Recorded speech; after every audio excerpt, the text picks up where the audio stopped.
In the future, Nobel lecturers will come from corporates, not from academia.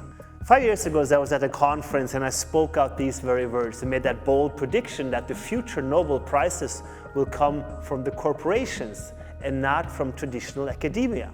I think people were shocked or even felt offended or outraged because this was not a part of the structure that we were used to. But I wasn't making a bold prediction or a guess, I was just simply observing the speed of change. And if we fast forward to 2024 and look at where we have come today, we see that in 2024, Nobel Prizes actually show us a little bit about what we are about to see more of and how progress in future will happen.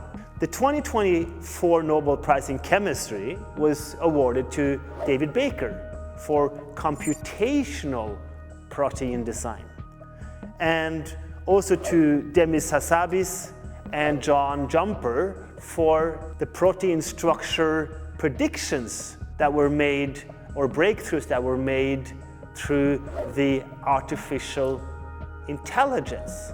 And the same applies for the Nobel Prize in Physics. The award went to John Hopfield and Geoffrey Hinton. They were engineers that laid out the foundational work in machine learning.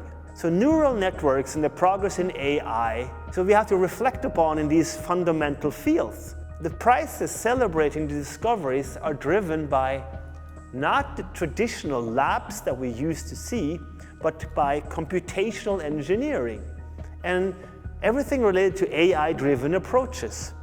And that brings us to the topic that the speed of technological development today requires so much money and needs to be adapted to niche circumstances that the slow cycles of traditional academia cannot keep up.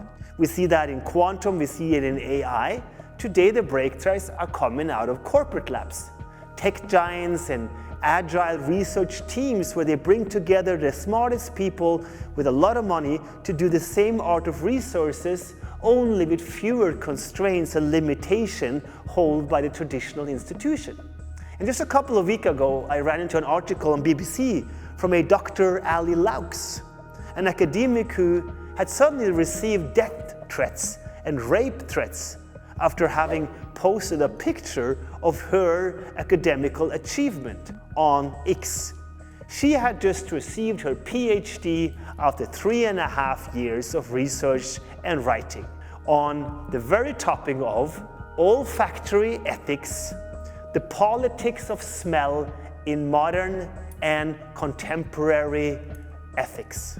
So this was fueled into a platform where everyone said, "What is this?" And I'm not going to value her work, I haven't read the report, but this kind of niche research is something that apparently triggered some extreme groups of biased social media personalities that wanted to attack traditional science and academia.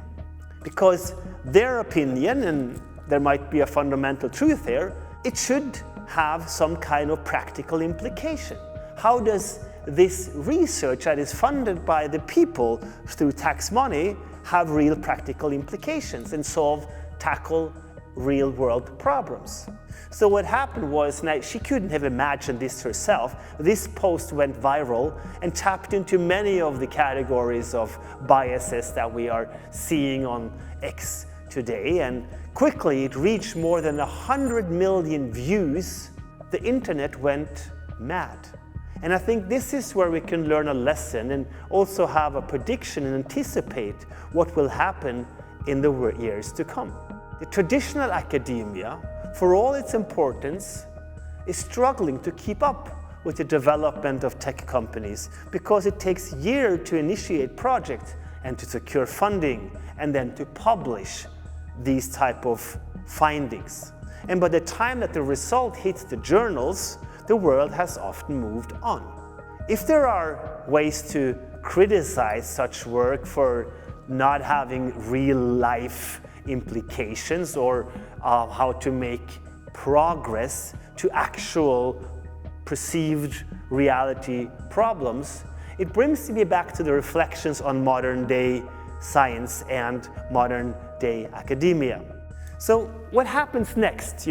We see that the decentralized sciences, DeSci, Research Hub is an example that was co-founded, initiated by Coinbase CEO Brian Armstrong. Here people get together and are taken into the blockchain structures and the blockchain technology where we can have open access to very much different knowledge centers and a decentralized form of funding that kicks in right with the work itself.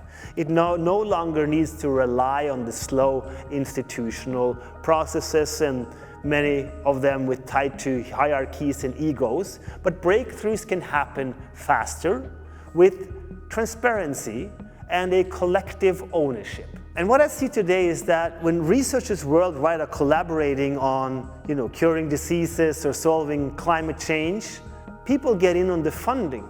The funding comes from the public, and it is powered by technologies where also corporate environments can get in on structures that are free from bureaucracy, and they can cherry pick and adapt for various corporate structures. We have seen that with the Vita DAO, the longevity project that has started all this research work around longevity, or the protocol labs that is accelerating open innovation for the Web3 era. These are just examples of initiatives that are now, with the sudden uprise again of crypto, has become an important driver of scientific work. We can always criticize some of the quality of the work, but it kind of sort of underpins the argument. And this is also the question that tackles me. How will we move on, and how can we have in these type of networks also the same trust that science used to have? Because as we have seen, a broad part of the publication has lost trust in science. So either we need to restore the traditional academia, or we need to figure out how to build trust in the new environments of a decentralized structure. And I think this is the challenge that we need to think and talk about, how we could keep up with the speed, have the transparency, enable collaboration, but still build trusted environments to have actual progress in science. It's about making the structures more open and more accessible, but given the amount of money that is now being invested in AI and quantum tech, you will see that most of the talented people will be acquired by these organizations and will work fully autonomous in their own work in relationship with some decentralized networks, which obviously is much faster than the traditional way of doing academia and science. So with these examples, we can think about how this will apply. And to me, it's obvious that a lot of these greatest minds that are now in the corporate world, they will have the breakthroughs. The corporates will fund and also experience breakthrough. And therefore, my argument 5 years ago that I think that a lot of Nobel lectures would come out of corporates was not a bold statement. It was simply an observation that I do not think that academia can keep up. Can it reinvent itself? I don't know. Is decentralized science the new standard? I'm not sure.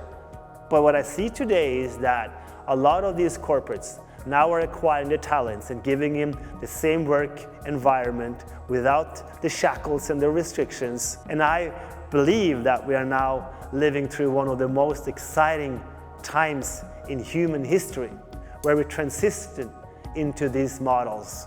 And the thinkers and innovators and the pioneers of our time, people like you, we will decide what will happen next. You will decide what will happen next. So what do you think?